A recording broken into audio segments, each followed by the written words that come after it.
Balik sa dating gawin, nagluluto ulit tayo. Ito yung ating lutong, hindi ko alam kung anong tawag ko dito sa luto na ito. Basta may gulay, ayan. Pinalambot ko na. Ilalagay natin yung aking piniritong patatas, carrots, at bell pepper. Ayan, sama na natin. Basta lang may gulay. Diba mga mi? Sa galing kong magluto hindi naman ako nakain nito. Siyempre sila lang. Yan. Yan ang mga mi, parang apritadang porky. Ito na yun. Yan. Heto na yung final mga mi. Yan, diba?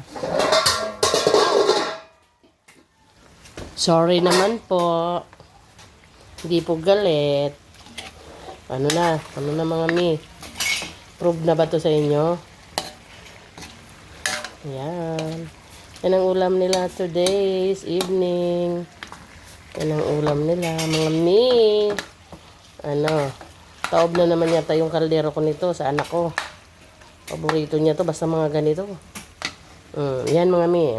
Ayan na mga mi. Ito nga pala, advertise ulit tayo. Ito mga mi, ang nilagay ko dyan.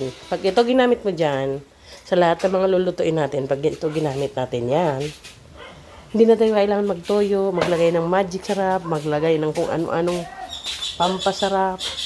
Hindi na tayo maglalagay ng ganon. Diretso na, ayan na. Tapos ang nilagay ko lang dito, tomato sauce yan.